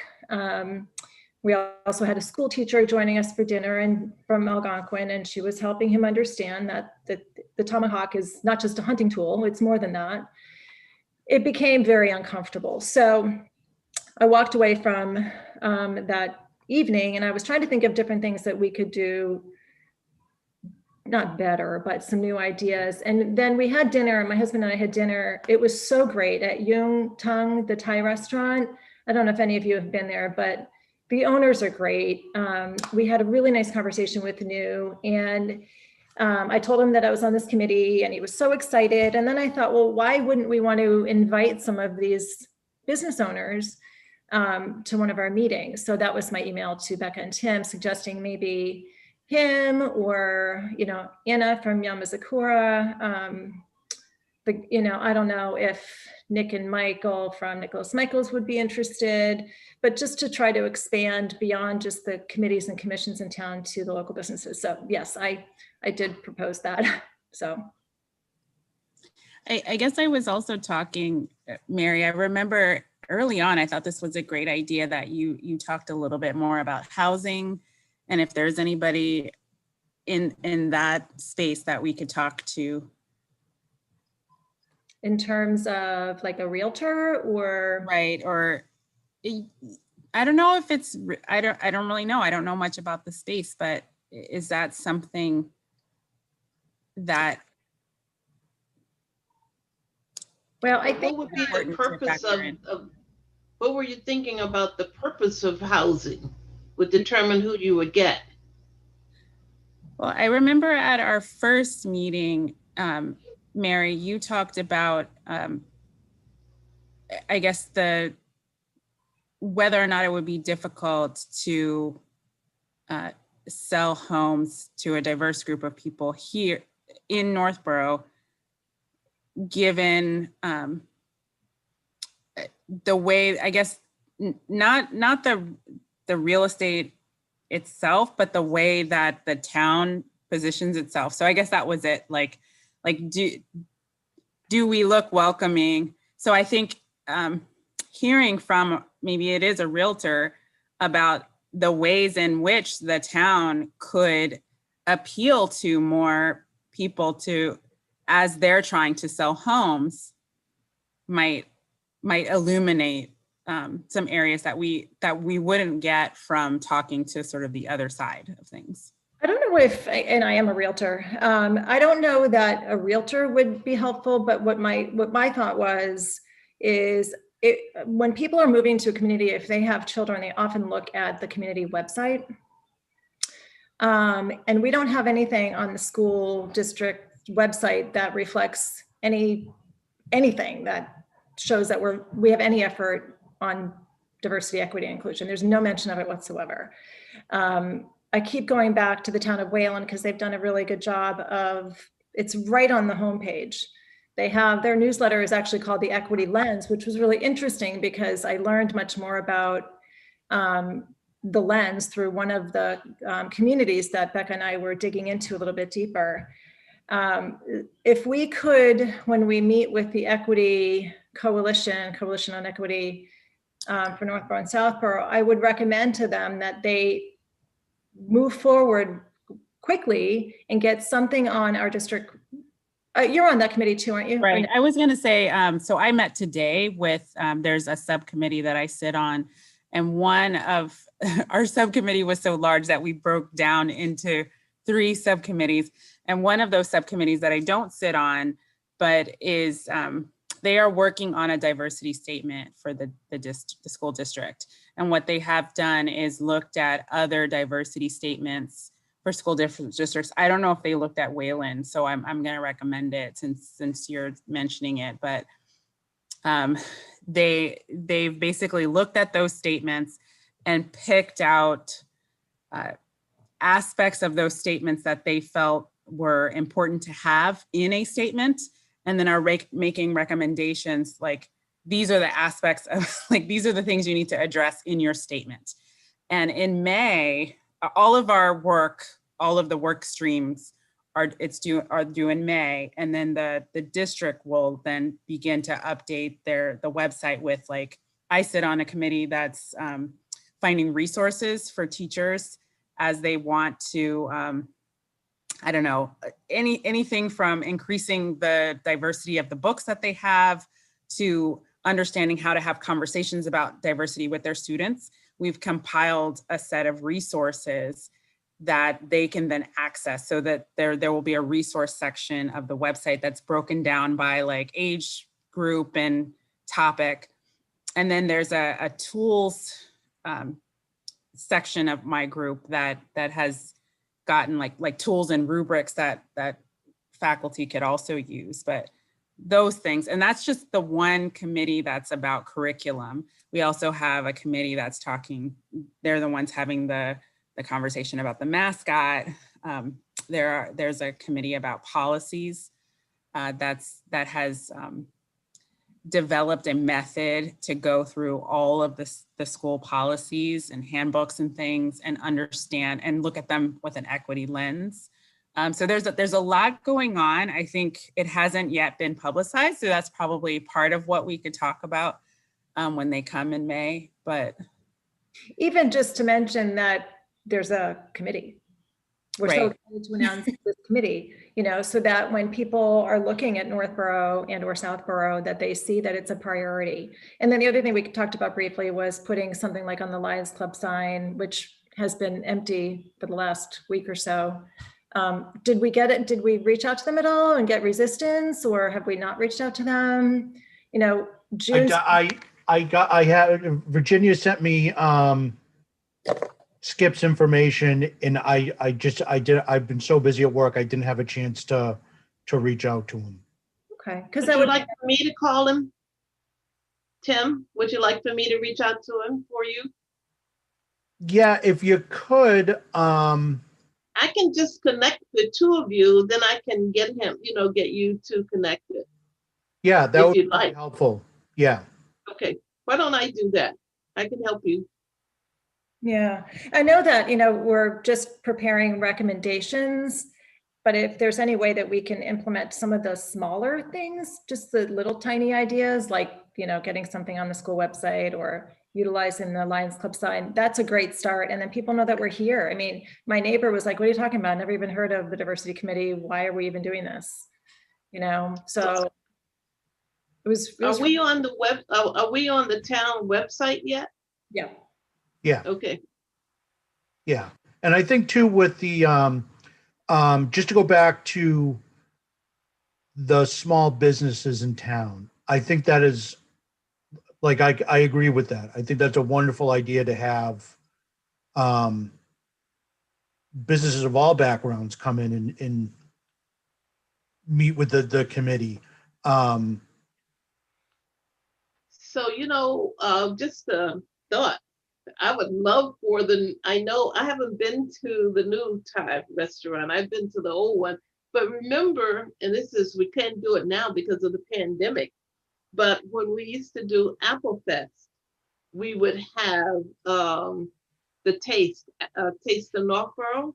Yes. I would love to see some of the restaurants, come together, and we could do an ethnic or diversity luncheon or fair, and just have we could use the town commons maybe and have them there, and let's have some, once we get through this COVID, have some tasting or something. And maybe the Community Affairs Committee could help us with that. Huh? Perhaps the Community Affairs Committee could help us with that. Oh yeah, they they would do that. They would do that. Yeah. Or even, or tied back to Michelle and the Apple Fest committee. Are they doing Apple Fest this September? Excuse me? Will there be one, are they planning one for September? I haven't heard. I do know that there's been talk that they may be having one, but I don't know for sure. But if you, I could ask, I could reach out and get and have that information back to you for the next meeting. Yeah, that'd be great. Yeah, Okay. that'd be great. That'd be really cool. 'Cause that's not that, No, that's September, so it's right, I mean, for all intents and purposes, it's right around the corner. Right. What I was gonna say about having the businesses come in, I think we should hold off until after we make the presentation to the board, just thinking through the schedule with all the different boards and committees coming in. So we have a full slate for May, June, July, and August. That gets us through the summer. And then I think September and October, we're really going to be focused on putting together the report and recommendations for the board, because Becca, we're going to have some budgetary requests that those are going to have to be in October, maybe. So then we spend September, October, November putting those recommendations together. Say the first week, middle of November, beginning of December, we make the presentation to the board. They approve or not approve what they're going to move forward with. And then, you know, we've all agreed, you know, one of the first recommendations is going to be that this committee continues. That's going to be pretty easy for them to approve at the meeting and say, yeah, you should continue the meetings. And then we just pick up from there and start with the small businesses and like, but I do think between now and then, like we continue to have, these are great discussions and continue to have these and plan on all the things that we can do in the future meetings. But the Taste of Northborough at Apple Fest, that's absolutely something I think we can do this year. Like, I think that would be a great way, not only to market the diverse businesses that we have in town, it'd be a great way for us as a diversity and inclusion committee to meet with the public that, you know, to Mary's point, that don't know what we're about or what we're doing, you know, there's lots of different booths and informational groups at Apple Fest or during that weekend. So there's the opportunity there too. So it would be good if we could have like our vision, our mission, or if we had a pamphlet or something, because during the fair, street fair, we could have a booth. yeah, And, you know, we talked to Skip and then talked to them early. They may even let us have it free. With, you know, I shouldn't say free, without cost. And we can publicize the committee and pass out information or whatever. So I think the key is to find out if we think we're going to be able to have it out, or is it going to be virtual? And I'll try to get that answered by the next meeting. okay. That sounds great.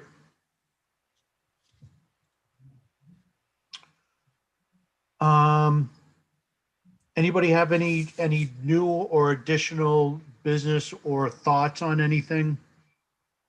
One thing I don't know if this is still something that we want to do, but we were talking about focus groups, and I mentioned that there's someone that might be able to train us in having conversations. His name is William Lewis. He does a master facilitator training called Brave Conversations. He told me that he had a connection with you, Tim, so that was great.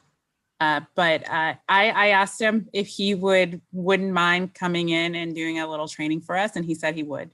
So I don't know if there's time on our schedule to have him come in for one of our meetings, and just like once we know we're going to do the focus groups and we know kind of what we want those to look like, we can share that with him and let him know specifically what we want from him. So I kind of said what I thought, that we wanted to be able to set ground rules and not be triggered. That's a big thing for a facilitator, right? A lot of people are going to be saying things, but you need to remain neutral and impartial. So how do you do that? And the final thing is how to diffuse and deal with situations that are charged that come up. But there might be other things that you all are a little bit concerned about going in, and we can ask him directly to address those. So it wouldn't be a full facilitator training, but it would be like specific tips. And I'm sure he's done a mock facilitation with me. So where us as the audience, like we start mimicking things, and then one or two people act as like, as if this is, they're really facilitating the group, and see how that goes. So that's another thing that we can think about doing. So I want to know what you all thought about that. I love it. I love it. That's huge. Yeah, I love it too. Yeah, that'd be great. I'm actually, so I spoke with him. We had a really good conversation. The course cost $295. For the group? So he would do this for us, for me. And I said, he has a consulting business that does like DEI work for corporations and towns, et cetera. So maybe we'll throw his name in the hat for when we're looking for somebody, if that happens in our proposal. But we work together a lot. I give him a lot of business in my regular work. So I think because of our relationship, he'd be willing to do just that for us, like come in for 90 minutes or so with us. But So you're saying without cost, without charging us? Without charging us, like our committee. Sure. But and I apologize, maybe I shouldn't have been promising that we would throw his name in the hat, but I mean, as someone that we can throw his name in the hat, as a it doesn't mean it's gonna work. Not that we would put his name forth. We'll have to decide that. But anyway, he was excited about doing that for us. But you're right, Tim, his course is different. Like Yeah. His Brave Conversation master Facilitator facilitating course. training. Yeah. Yes, that is 7 weeks long, I think it is. And that course is $295. So I've signed up to take it. I actually start with that in a couple weeks, I think. So I just wanted to share that with everybody. Like, if anybody else is interested, $295 isn't not expensive, but it's also not expensive either, so I thought it was for the value that you get out of it, that it looks like you get out of it. It certainly seemed worth the investment. Plus, I can, the training will certainly be helpful for us in this committee, but I can use that training professionally too. So it made all the sense in the world for me to do that. Plus I did enjoy taking stuff like that and sticking my feet in hot water and saying the wrong thing and learning how to not say the wrong thing. So Tim, would you be kind enough to tell us how the training is and when the next course, because I couldn't do it, but I'd be interested and I would take it, but if you don't mind. Yeah, absolutely. Absolutely. It seems like he's running them quarterly. So I was in the first cohort. I took the course in the fall, and then he just finished one. So maybe it's not quarterly. What's his name again? I'm sorry. William Lewis. I sent a text to the group with the link to his website, but it's Brave. I mean, not a text, but an email. Yeah, I remember that. But yeah, Tim, I'd love to hear your experience with the course. Yeah. He's a super interesting guy. Yeah. That's awesome. That's really great. Yeah. So we worked out some podcast exchanges and some other things. So I'm really excited. We're going to do some work with him in some other areas. So, Yeah, that's the other thing. He has a podcast. If y'all want to listen to some of those on his website.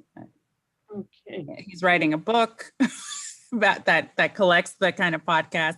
I think he's going to have, he told me when we spoke that he's going to have Robin DiAngelo on his Yeah. podcast, Yeah. which I thought was pretty exciting.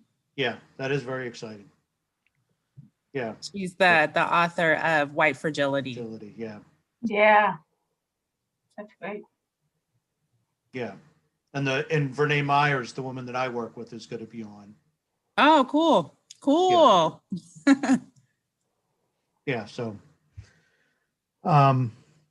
yeah, that all sounds great. Anything else? I have a couple of things, Okay. real quick. So two things. So I was appointed to the Mass Municipal Association's Diversity and Inclusion Committee, which is like the state's, yeah, it's very exciting. Just more meetings, really. But yeah, no. And I had my first meeting with that group was yesterday. Yesterday's Wednesday. Yep, yesterday. And it was really great to talk to like other municipal leaders who are basically doing this, like trying to navigate. Lots of towns are creating DEI committees. Like, what does it look like? What does the work that you're doing look like? Are you focusing on one area, or is it like broad brushed? And one of the things that the DEI group for the MMA did is put out a statement about what happened in Georgia, similar to what our group did. And I don't know if, Tim, I don't know if we communicated to the group the feedback that we got. We had direct feedback I only saw from one person. But there was concern that we labeled or referred to what happened as a hate crime, because the state of Georgia has not yet made a determination as to whether or not it's going to be labeled a hate crime.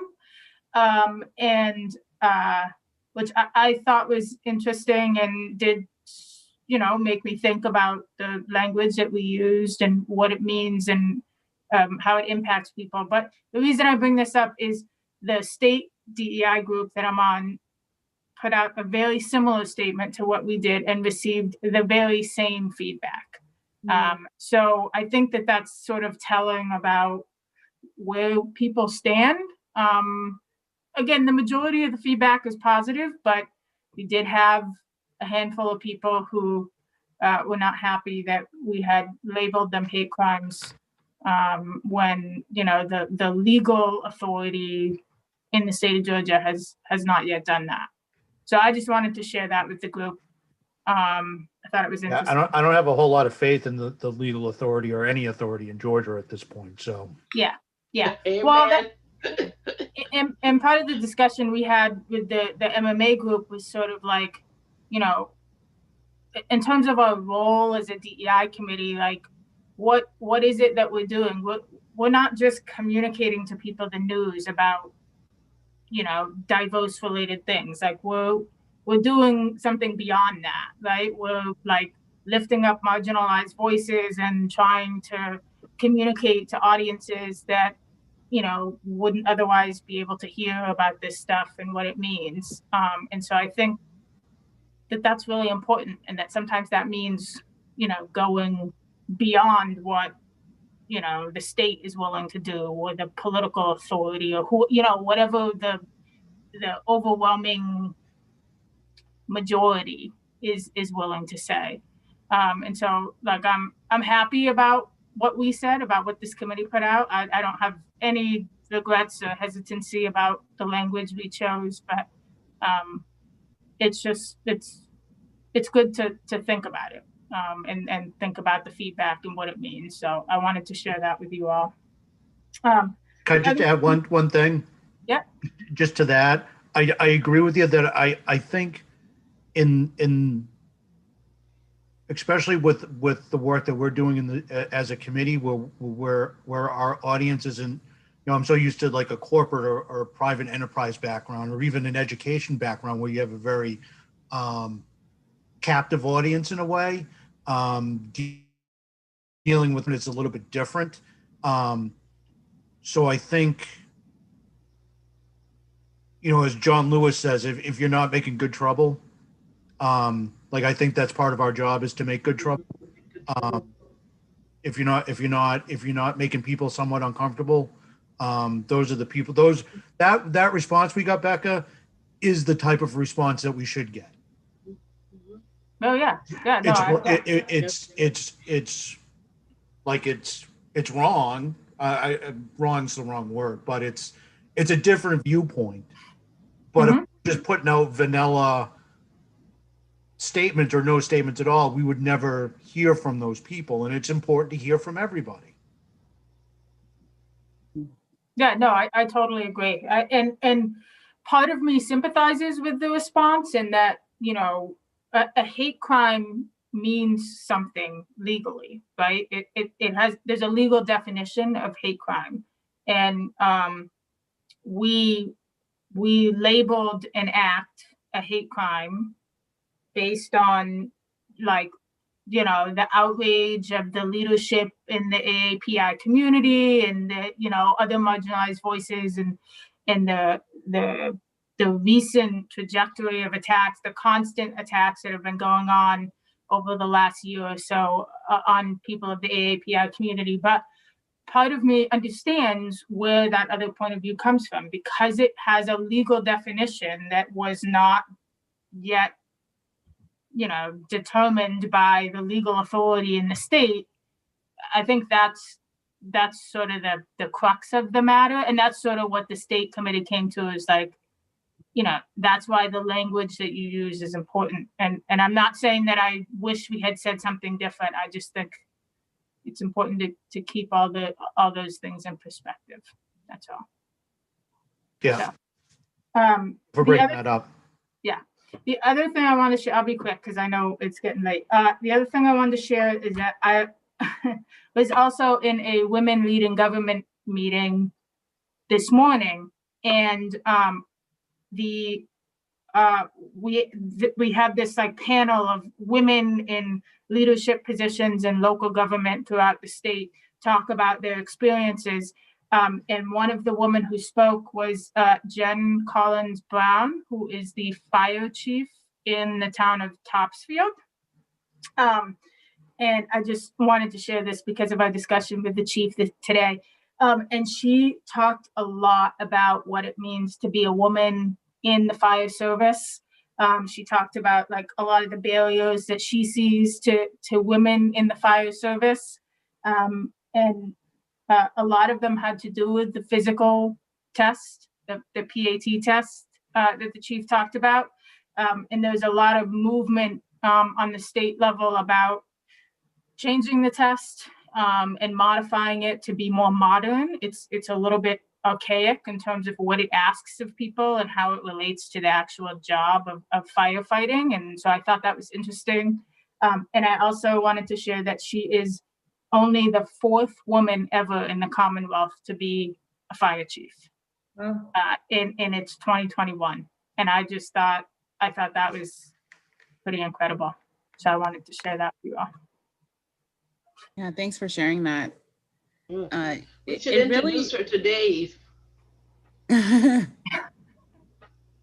It really makes me wonder how many other perspectives you all think we should be bringing in. Like, we talked to one person, but are we going to be kind of triangulating once we get to September-ish and we're putting this together?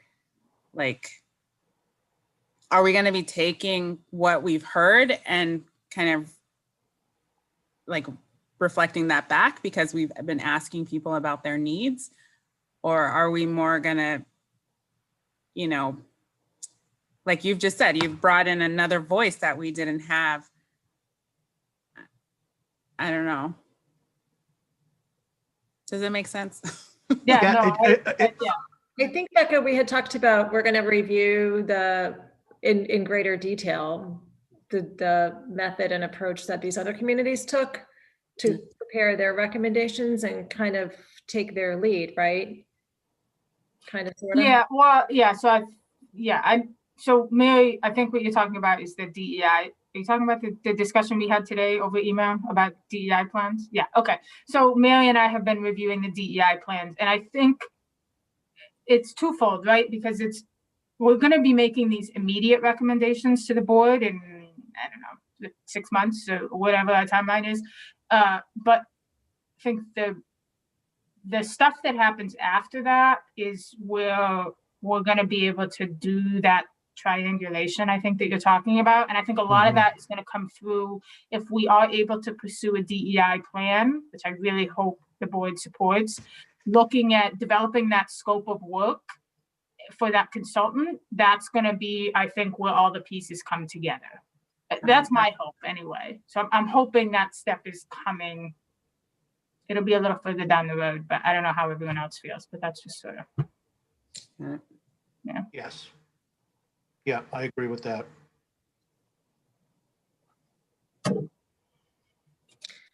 All right, I'm getting tired. Yeah. Long day. Yeah, I forgot to tell you. Mary just ended the Guest meeting, coming so in. thank We you, have Mary. another guest. We have one more guest. Tonight, oh, And here I was just thinking, I usually am ready to get off the meetings, but I've been really enjoying our conversation. So it's been really good tonight, I have to it say. doesn't seem as, yeah, it doesn't seem as long, but I hear you. We all could use some sleep. I Yes, it's, move that we end the meeting at 9 o'clock. Second. Second. Third. Yeah, Becca and I had just one more. Becca and I had a brief conversation about probably the last 2 or 3 meetings that we've had, and I just wanted to thank everybody. It seems that everything's really come together over the last 2 or 3 meetings that we had. I think that we've gotten over kind of the initial what are we doing, who are we, what are we going to do, and feeling each other out and just getting a little bit more comfortable. So I think the last 2 or 3 meetings that we've had have been really good and really productive. And I just want to thank everybody for all their time and effort. Thank you. Yeah. Thank you. Yeah. So with that being said, we'll get a vote to adjourn. Virginia, Yes. Mary, Aye. Deidre, Aye. Hamilton, Aye. Miriam, Aye. Becca, Aye.